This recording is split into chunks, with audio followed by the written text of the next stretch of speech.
우리나라에 이렇게 들어와 사는 외국인 가운데 다니엘 아시죠? 격투 선수 다니엘.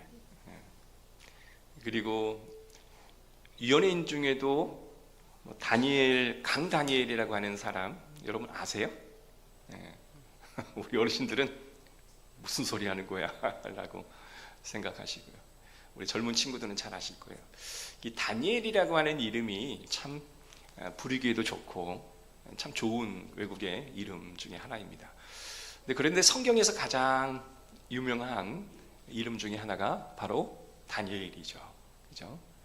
새해가 되면 항상 이 본문의 말씀을 들고 목사님들이 강단에서 많이들 말씀을 선포하십니다. 저도 오늘 동일하게 이 말씀으로 뜻을 정하는 그러한 은혜가 있었으면 좋겠다라는 마음으로 기도와 말씀으로 뜻을 정하자라는 말씀을 준비했습니다. 여러분, 나라를 잃어버렸던 경험을 가지신 분들은 아마 이 자리에 몇 분 안 될 거예요. 이제 우리 오순조 권사님이나 우리 올로 목사님이나 몇 분만 그 일제 치하의 그런 나라를 잃어버린 그 아픔, 그 고통에 대해서 좀 잘 아실 것 같아요. 저도 나라를 잃어버린 적이 없었기 때문에 그 고통이 어떠한 건지는 추론만 할 뿐 정확히 알 수는 없을 것 같습니다. 오늘 새벽에 미국이 베네수엘라를 전격 공격을 했죠. 요즘 나라들이요, 어떠한 절대적인 정의나 어떤 공의가 없이 그냥 약육강식의 세계가 되어버린 듯 해서 너무나 안타깝습니다. 공산주의나 민주주의, 정의 어떤 것을 다 떠나서 그냥 냅다 막 공격하고 쳐들어가고 이러한 시대가 되어져 버려서 정말 세계가 정말 약육강식의 세계가 되어가고 있지 않는가, 그런 생각이 들어져요. 여러분, 나라를 잃어버린 그러한 고민을 하는 백성들이 사실 우리나라에도 점점 줄어들어 가고 있기 때문에 그 나라를 잃은 듯한 그 공포심과 그 상실감을 제대로 맛보기는 어렵지만 아마 다니엘과 세 친구들은 나라를 잃어버린 최정점에 포로로 끌려갔던 자들이기 때문에 그 나라를 잃은 듯한 그 마음의 아픔을 얼마나 잘 가슴에 간직하고 있었겠습니까? 오늘 저와 여러분이 우리나라가 다른 강대국에 의해서 지금 나라가 뺏겼다라고 한번 상상을 해보시고 오늘 이 본문의 말씀을 함께 접한다면 더 이해가 되지 않을까 싶습니다. 우리나라도 일제 치하가 시작된 이후부터 창씨 개명을 했었잖아요. 이름을 다 바꿔버렸잖아요. 사실 벨드사살, 사드락, 메삭, 아벤느고 이 이름으로 환관장이 바꾸어버렸잖아요. 원래는 다니엘, 하나냐, 미사엘, 아사랴라는 이름이 있었는데도 말이죠. 그 나라의 그 백성들의 이름을 바꾼다라고 하는 것은 한 나라가 존재할 수 있는 어떤 정체성을 그냥 송두리째 다 바꿔버리는 거예요. 그죠? 그러니까 일본이 우리나라를 점령하고 다스릴 때에도 다 일본식의 이름을 가지고 있었습니다. 일본 순사가 칼을 차고 한글을 쓰면 선생님이 회초리를 때리고 막 이러한 일들이 있다고 한다면 여러분, 한국이 얼마나 그 가슴에 한이 쌓이겠습니까? 아마 일본 사람 지금이야 한일 관계가 우호적으로 바뀌어서 많이들 감정이 좋아지긴 했지만 일제 치하에 살았던 우리 어르신들은 아직도 그 잔금이 남아 있지 않아요. 그죠? 군산에 가보면 우리의 식량을 수탈해 갔던 그러한 역사적인 기록물이 다 있기 때문에 그때는 참 힘들었겠다. 정말 힘든 시절을 겪어왔겠다. 그래서 우리 어르신들에 대한 어떤 존경심, 그럼에도 불구하고 이 나라를 잘 지켜 오셨던 그 공로에 대해서 경의를 표할 수밖에 없는 그런 상황이죠. 이 바벨론 제국은요, 그 나라에서 가장 똑똑한 청년들을 데려다가 왕의 그 왕국에서 실현하는 그런 왕의 지식을 전하고 또한 정치와 문화와 경제의 모든 지식을 다 전하여 그들을 그 식민화하려는 정책을 쓰는 중심 리더로 세우는 그러한 정책을 폈었죠. 당시에 이 다니엘과 세 친구를요 아주 잘 교육을 시켰던 것 같아요. 그 목적으로 선발된 친구들이 4명이었기 때문에 그들은 정말 탁월한 자였습니다. 기본적으로 탁월함을 안고 태어났지만 거기에 선진의 기술들이 또한 지식들이 다 융합되어지니 얼마나 많은 그런 탁월함이 있었겠습니까? 그런데 이 세 친구와 다니엘은 너무나 탁월했었기 때문에 그 탁월함 때문에 그들은 사형 언도까지 받게 되는 지경까지 몰아가게 돼요. 세 친구는 풀무불의 화형을 선도받게 되고 다니엘은 사자굴에 들어갈 위험도 경험하게 되는 것입니다. 근데 다니엘과 이 세 친구들은요 어떠한 어려움이 그들에게 찾아와도 나는 하나님을 믿는 사람이다 라고 당당하게 외치면서 그 많은 어려움과 맞서 싸웠기에 그들은 더 힘들고 더 어려운 환경에 접해야만 했던 것이에요. 그러므로 하나님께서는 그들의 안위를 살펴주시고 지켜주심으로 인해서 당시 이 바벨론의 지배를 받는 많은 백성들의 그 피로함을 이 다니엘과 세 친구를 살려주심으로 인하여 그들에게 위로와 용기를 주는 그러한 중요한 예가 되었다라는 것입니다. 너희들 포로 생활 힘들지? 조금만 참아라. 내가 새로운 일을 행할 것이다. 다니엘과 세 친구들이 했던 것을 봐라. 내가 너희를 다시 회복시키실 것이다. 이렇게 말씀을 주심으로 앞으로 어떻게 이 민족이 달라질 것이고 앞으로 어떻게 세계가 달라질 것인지, 그러나 그 정점에 전능하신 여호와 하나님 내가 서 있음을 정확하게 알려주시는 그런 말씀이었습니다. 시대가 달라졌지만 오늘 저와 여러분에게도 하나님께서 어떻게 이 세계를 역사하여 움직이실지, 그리고 힘들고 어려운 많은 백성들에게 신앙인이라고 하는 그 명목을 지키려다 보니 힘든 그 시대의 백성들에게 내가 앞으로 너희를 어떻게 인도할 것이며 너희를 어떻게 역사할지를 지켜봐라 라는 음성으로 오늘 이 말씀의 음성을 듣기를 주의 이름으로 축복합니다. 오늘 이 시대를 사는 저와 여러분은 어떻습니까? 사실 신앙의 자유가 없지는 않지만 오히려 신앙을 지키기가 힘든 시대가 되어버리고 말았다라는 거예요. 또한 내가 믿는다 하지만 내가 믿는지 안 믿는지 구분이 어려운 시대 속에 우리는 살아가고 있습니다. 친구들에게 전도하려고 해도 야, 네가 예수를 믿는 것과 내가 예수를 믿지 않는 것의 차이를 나는 살면서 크게 느껴본 적이 없다. 이러한 이야기를 듣는 시대가 되어버리고 말았다라는 거예요. 그래서 믿음대로 사는 게 중요하니? 때로는 내가 신앙을 갖고 있지만 신앙을 갖지 않는 자들에게 이러한 이야기를 듣고 있노라면 야, 내가 바보가 되어가고 있는 것은 아닌가 갈등을 겪기도 합니다. 그러다 보니 대충 믿어도 되는 것 같구나. 그냥 대충 신앙인의 어떤 정체성을 지키기보다는 시대와 조금 타협하면서 그렇게 살아가는 것도 괜찮겠다라고 자신의 신앙의 원칙을 세워버리는 사람들이 점점 많아지고 있습니다. 하나님이 내 편입니다 라고 말하는 사람들은 굉장히 많아요. 그런데 나는 하나님의 편입니다 라고 말하는 사람을 좀처럼 찾아보기가 어려운 시대, 믿음의 정체성을 정확하게 세운 그런 성도들을 찾아보기가 정말 어려운 시대가 되어버리고 말았다라는 겁니다. 오늘 이 첫 예배를 통해서 우리가 왜 다니엘과 세 친구의 신앙을 다시 한번 점검해 봐야 할지를 통하여 여러분, 저희가 이 믿음을 지키기 어려운 이 시대에 믿음의 정체성을 정확하게 지켜내고 앞으로 나아가는 저와 여러분이 되기를 주의 이름으로 축복합니다. 자, 첫 번째로 한번 따라해 봅시다. 다니엘은 뜻을 정했습니다. 자, 8절과 9절에 있는 말씀을 우리 함께 다시 한번 읽어볼게요. 오늘 본문의 말씀입니다. 시작. 다니엘은 뜻을 정하여 왕의 음식과 그가 마시는 포도주로 자기를 더럽히지 아니하리라 하고 자기를 더럽히지 아니하도록 환관장에게 구하니 다니엘이 다니엘로 하여금 하나님의 다니엘로 하여금 환관장에게 은혜와 긍휼을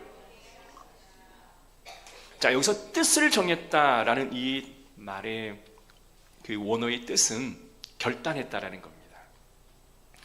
나는 율법에 정한 식사만을 하겠습니다. 바벨론에서 나오는 음식을 내가 먹지 않겠습니다. 그걸로 인해서 나를 더럽히지 않겠다라고 그는 결단하였다라는 거예요. 왜 이 결단이 필요했을까요? 주변이 나를 너무나 흔들어 버리기 때문입니다.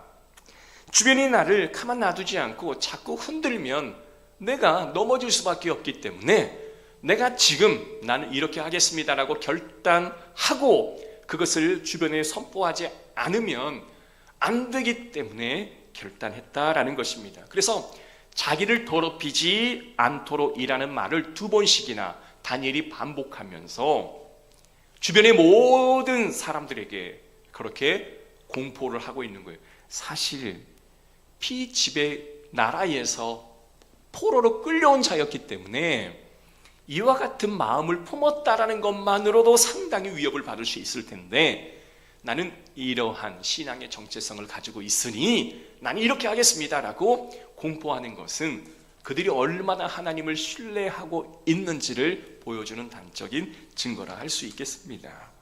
여러분 바람 부는 언덕에 한번 서 보셨습니까? 정말 바람이 거세게 불어오는 산 정상에 딱 서 있으려면요 좌로나 우로나 흔들릴 수밖에 없어요. 거기에서 단단히 움직이지 않고 서 있으려면 온몸에 힘을 잔뜩 주고 힘을 줘야 하는 겁니다. 흔들리지 않고 서 있는 것만으로도 어마어마한 에너지가 필요하다라는 거예요. 그래서 또한 흔들리려고 하는 이 세상 속에서 나는 흔들리지 않겠습니다 라고 결단하는 것이 바로 오늘 우리가 해야 할 것들이라는 것입니다. 여러분 상황을 거스리는 결단, 바람을 막아서는 결단, 그리고 뜻을 이루려는 결단이 오늘 저와 여러분 가운데 있기를 주의 이름으로 축복합니다. 자, 우리의 삶에 흔들리는 이유가 과연 뭘까요? 우리 안에 뜻이 없기 때문에 그렇습니다. 뜻이 없기에 결심이 없고, 결심이 없기에 우리의 속사람이 무너지고, 어떤 환경과 상황이 오게 되면 휩쓸려서 쉽사리 넘어질 수밖에 없어요. 그래서 우리는 결단해야 합니다. 결단이 없으니 변화도 없고, 변화가 없으니 승리는 요원하다라고 말할 수밖에 없어요. 여러분 결단해야 합니다. 나는 이러이러한 것을 하겠습니다. 나는 이러이러한 기도의 분량을 채우겠습니다. 나는 이러이러한 말씀의 분량을 꼭 채우겠습니다 라고 결단하시기를 주의 이름으로 바랍니다. 그런데요, 우리가 결단하면 하나님께서 그 순간 성령을 보내셔서 우리의 결단이 이루어지도록 도우시겠다라고 말씀하십니다.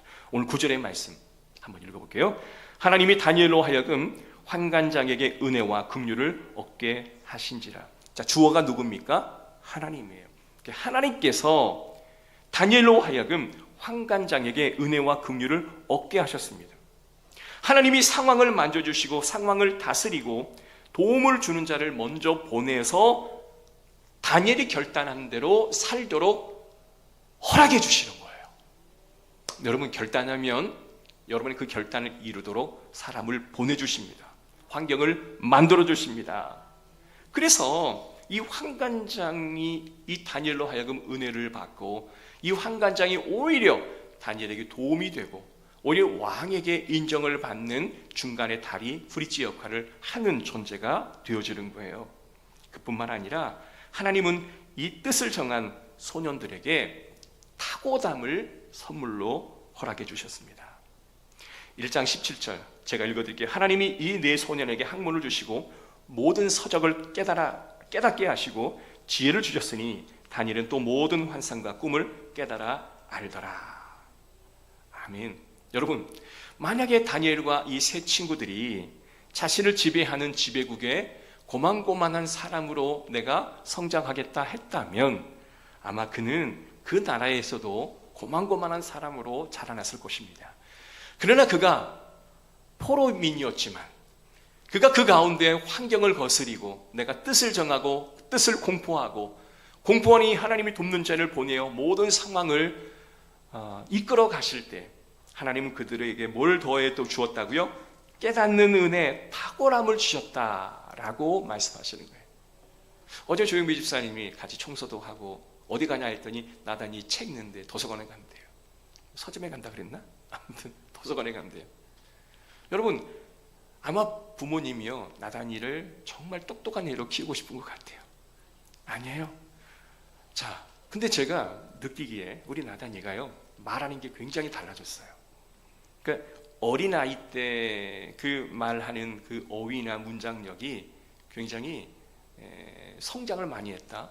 그 이유는 책을 좋아하기 때문에. 그치 나다나? 그리고 얘가 편지를 쓴 걸 보면 의외로 자신의 마음을 글로 잘 표현해요.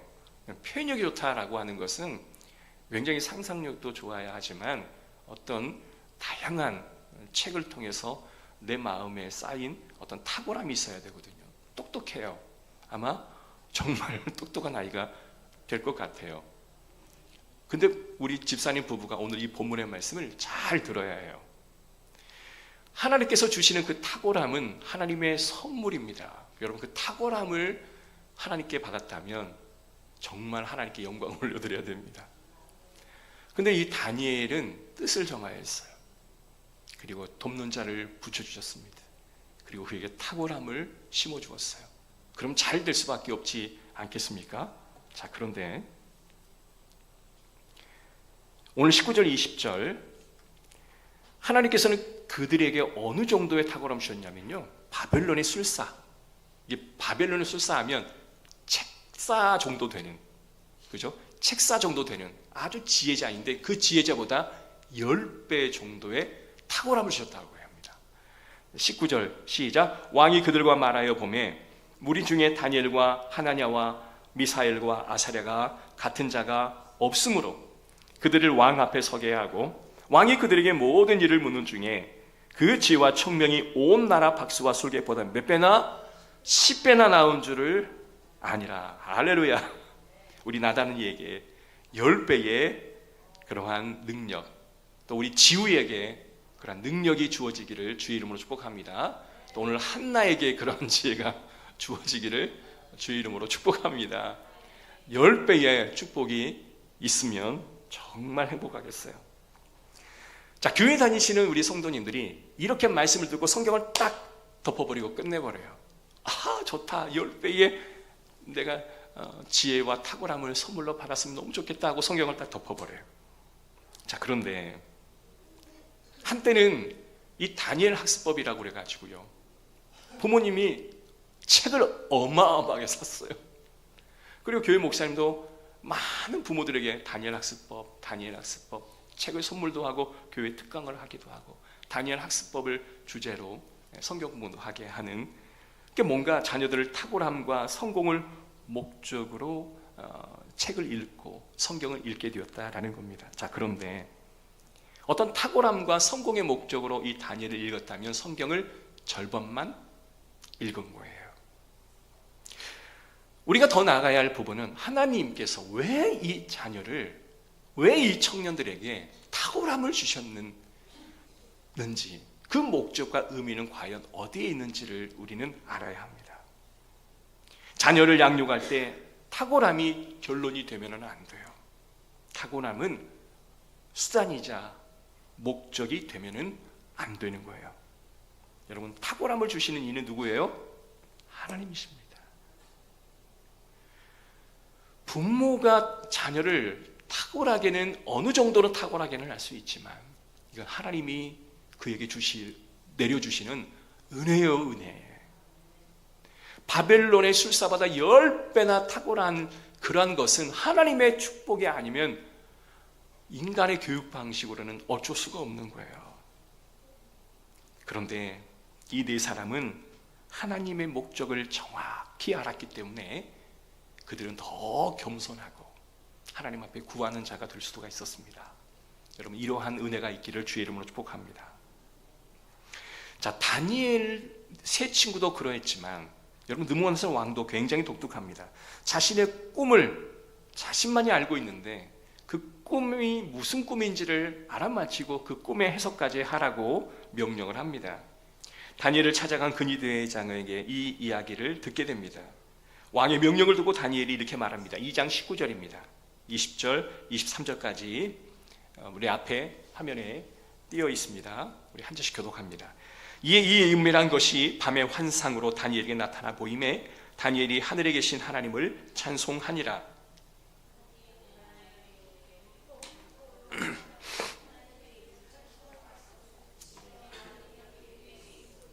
그는 때와 계절을 바꾸시며 왕들을 패하시고 왕들을 세우시며 지혜자에게 지혜를 주시고 총명한 자에게 지식을 주시는도다. 그는 깊고 은밀한 일을 나타내시고 어두운 데에 있는 것을 아시며 또 빛이 그와 함께 있습니다. 나는 나의 조상들의 하나님이여 주께서 이제 내가 지혜와 능력을 주시고 우리가 주께 구한 것을 내게 알게 하셨사오니 내가 주께 감사하고 주를 찬양하나이다. 또 주께서 왕의 그 일을 내게 보이셨는지라 하니라. 하나님에 대한 신앙, 그 탁월함이 어디서 오는지를 고백하고 있는데요, 다니엘의 탁월함은 그냥 탁월함 정도가 아니라 이 자신에게 주어진 이 탁월함의 근원이 어디에서부터 왔는지를 정확히 알고 있었던 그 탁월함이었어요. 그렇기 때문에 이 탁월함은 근본부터 다른 탁월함이었습니다. 여러분, 정말 탁월한 사람은 하나님을 부인할 수 없고 하나님을 떠날 수가 없습니다. 하나님을 깊이 경외하는 그 안에서 그의 탁월함이 정말 드러나게 되는 것입니다.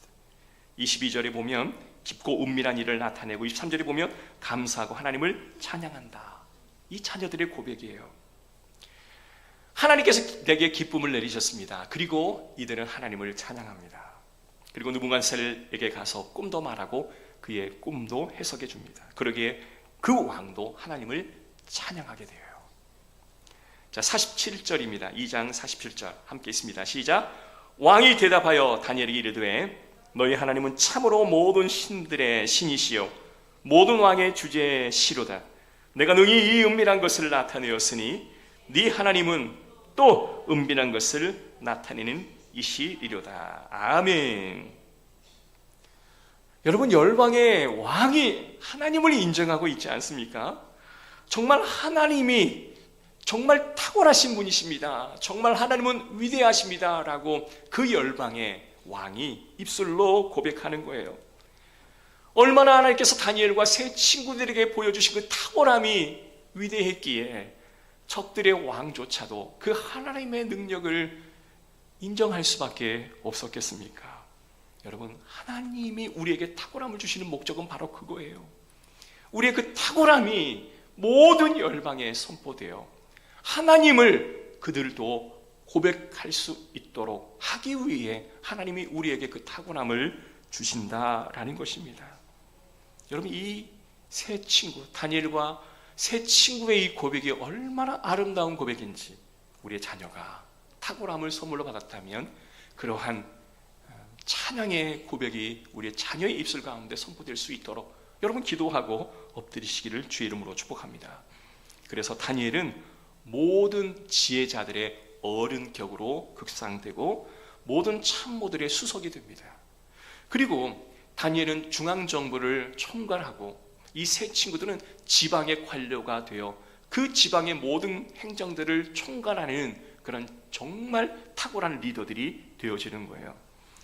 그래서 다니엘을 중심으로 모든 지방의 정말 신경들이 하나님의 말씀으로 들고 선 하나님의 백성들, 하나님의 탁월한 그 청년들에 의해서 나라가 세워지게 되었다라는 겁니다. 겉으로 볼 때는 이방 나라지만 그 안에서 활동하는 사람들은 하나님의 뜻과 하나님의 정체성을 가지는 사람들이라는 거예요. 오늘 임노성 원사님 말씀하셨던 것처럼, 기도하셨던 것처럼 하나님의 법을 무서워하는, 그리고 하나님의 법을 어기지 않는 사람들이 어떤 정당이 이익을 제1우선으로 하는 게 아니라 하나님의 말씀의 법을 두려워하여 그것을 세울 수 있는 그런 나라의 지도자들이 되게 해달라고 기도하는 것이 아니겠습니까?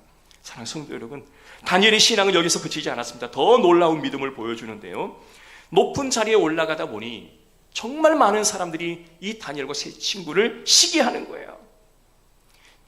참수하는 자들이 왕의 신상에 절하지 않는다고 모함해서 너희가 금신상에 절하지 않는다면 풀무불에 던져 넣겠다라고 위협합니다. 다니엘 3장 17절 18절입니다. 함께 읽습니다. 시작. 왕이여, 우리가 섬기는 하나님이 계시다면 우리는 맹렬히 타는 풀무불 가운데서 능히 건져내시겠고 왕의 손에서도 건져내시리이다. 그렇게 하지 아니하실지라도 왕이여, 우리가 왕의 신들을 섬기지도 아니하고 왕이 세우신 금신상에게 절하지도 아니할 줄을 아옵소서. 얼마나 멋진 말이에요. 하나님이 살아계시기에 우리가 풀무불에 던져진다 할지라도 하나님은 반드시 우리를 건져내실 겁니다. 그렇지 않다 할지라도, 그리 아니하실지라도 나는 하나님을 저버리지를 않겠습니다라는 거예요. 여러분, 이 말씀과 고백은 정말 대단한 고백이 아니겠습니까? 하나님은 살아계시기에 반드시 이 일을 이루실 겁니다. 그리 아니하실지라도 나는 하나님을 저버리지 않겠습니다. 사랑하는 성도 여러분, 이 깊은 신앙의 고백이 우리의 일생에 정말 단 한 번이라도 고백되어질 수만 있다면 여러분, 얼마나 영광스러운 고백이겠습니까? 여러분, 뜻을 정하시기를 바랍니다. 뜻을 정해야 이러한 신앙의 고백을 할 수가 있는 거예요. 두 번째, 따라합시다. 다니엘은 기도하는 사람이었습니다. 자, 지배국 바벨론이 망하고 그 다음에 바사가 나라를 통치하게 됩니다. 다니엘서 6장을 보니 다니엘이 워낙 뛰어나서 왕이 바뀌어도, 다스린 나라가 바뀌어도 그 위치를 정확히 차지할 수밖에 없었습니다. 그런데 모함은 여전히 했습니다. 한 달의 기간을 정해놓고 왕 위에 다른 신을 구한다면 사적으로 넣는 조항을 딱 적어놓고 조서에 도장을 찍어버립니다. 다니엘 6장 10절 제가 읽어드릴게요. 다니엘이 이 조서에 왕의 도장을 찍힌 것을 알고도 자기 집에 들어가서는 윗방에 올라가 예루살렘을 향한 창문을 열고 전에 하던 대로 하루 3번씩 무릎 꿇고 기도하며 그는 하나님께 감사하였더라. 여러분, 기도하였다라는 거예요. 무릎을 꿇고 기도하였다라는 거예요. 여러분, 기도는 하늘을 향하여 창을 내는 것이라고 말합니다. 창을 내어야 하늘을 바라보고 기도하지 않겠습니까? 사방이 딱 막혀 있는 곳에 하늘을 보지 못한다면 어떻게 우리가 기도할 수 있겠습니까? 여러분, 예배의 자리에 나아가는 것은 창을 내는 거예요. 예배의 자리에 내가 앉아 있는 것은 창을 내는 겁니다. 가정에 기도의 장소를 정하고 말씀을 읽는 장소와 때를 정하고 여러분, 창을 여시기를 주 이름으로 축복합니다. 그러면 그때 하나님께서 역사하시는 거예요. 여러분, 창문을 잘못 세우면 공기순환도 안 되고 집의 가치도 떨어져요. 예배 전에 우리 유아실이 너무 추워요. 저희 목양실도 굉장히 추워서 창문 공사를 몇 년 전에 했었죠. 그런데 유아실은 굉장히 넓어서 창문 공사가 그리 쉽지는 않지만 올해 이 창문 공사를 좀 해야 되겠다라는 또 생각도 들게 되더라고요. 아무리 바람 들어오는 것을 막고 또 다른 것으로 대체를 해도 근원적인 것들이 교체가 되지 않으면 아무런 효과가 없는 것을 저는 이곳에서 많이 느꼈었기 때문에 저 창문을 좀 공사를 해야 되겠다라는 생각을 아침에 하게 되었습니다.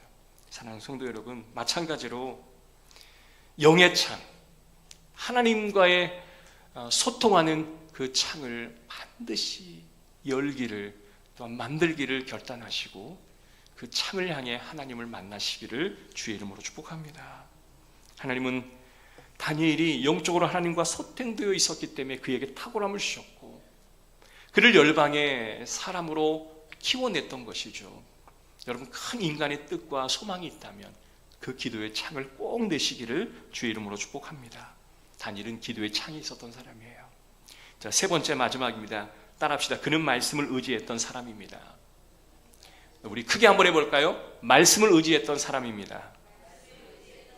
자, 9장 2절입니다. 우리 함께 읽습니다. 시작. 곧 그 통치 원년에 나 다니엘이 책을 통해 여호와께서 말씀으로 선지자 에레미야에게 알려주신 그 연순을 깨달아났나니 곧 예루살렘의 황폐함이 70년 만에 그치리라 하신 것이니라. 할렐루야. 자, 다니엘은 1차 포로에 끌려갔던 사람이에요. 그의 인생에 자신이 평생 동안 그 이스라엘의 해방을 경험하지 못했었습니다. 지금 그는 식민지 통치하에 있었습니다. 제국은 흥왕합니다. 그러나 자신의 민족은 어디서 무엇을 하는지조차 잘 알지 못하는 그런 상태가 되어버리고 말았습니다. 그러나 그는 말씀을 붙들었습니다. 무슨 말씀이에요? 하나님의 이 연단의 시간은 70년이고 그 시간이 지나면 우리 민족을 하나님이 회복시키실 것이라고 하는 이 말씀을 정확하게 붙들었기 때문에 그는 하나님께서 그 시간을 잘 버틸 수 있는 은혜를 주셨다라는 겁니다. 여러분, 이 터널 끝에 뭐가 있다는 것을 아는 자와 아무리 가도 터널이 끝나지 않을 것이라고 하는 절망을 가진 자의 그 발걸음은 다를 거라고 생각합니다. 여러분, 이 터널 끝에 빛이 있음을 여러분 믿고 하나님께서 빛을 준비하여 주셨을 것을 확신하고 힘차게 이 첫걸음을 내딛는 오늘 이 예배가 되었으면 좋겠습니다. 자, 마지막으로 9장 15절 17절입니다. 우리 다 같이 한 목소리로 합독합니다. 시작. 강한 손으로 주의 백성을 애굽 땅에서 인도하여 내시고 오늘과 같이 명성을 얻으신 우리 주 하나님이여, 우리는 범죄하였고 악을 행하였나이다. 주여 구하옵나니 주는 주의 공의를 따라 주의 분노를 주의 성 예루살렘 주의 거룩한 산에서 떠나게 하옵소서. 이는 우리의 죄와 우리 조상들의 죄악으로 말미암아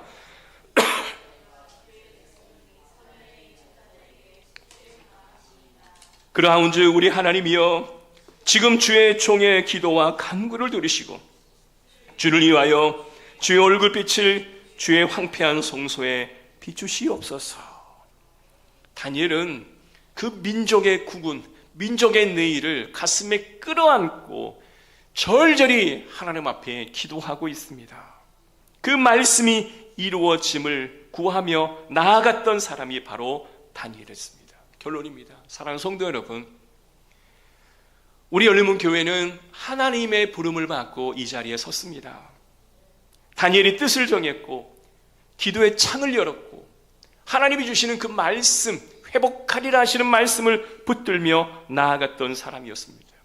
그러자 다니엘을 통하여 지배 계층의 왕들과 모든 관료들도 감동을 받고 하나님의 살아있는 소망을 그들이 품게 하였고 주의 성소가 영광으로 다시 채워질 그 날을 소망하며 그는 힘차게 서 있는 것만 아니라 이제 바람과 거센 풍랑을 이기며 나아가는 힘이 그에게 주어졌던 것을 바라봅니다.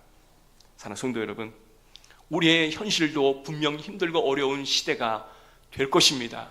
언제 어디서 전쟁이 일어날지도 모르고 내가 믿음을 갖고 있다는 것 때문에 핍박받기에 내가 믿는 사람이라는 것조차 숨겨버리고 대충 세상과 희석되어 살아갔을 수도 있습니다. 그러나 내가 믿음의 사람이라는 것을 여러분 확실하게 결단하시고 그리고 선포하시고 하나님이 주실 그 탁월함을 간구하시고 그 탁월함으로 오히려 하나님의 이름이 온 믿지 않는 자들의 이름에서 영화롭다 불리움을 받는 그 시간까지 하나님이 우리를 사용하실 것을 소망하며 오늘도 기도의 창을 열고 말씀 붙드는 저와 여러분 되시기를 주의 이름으로 축복합니다.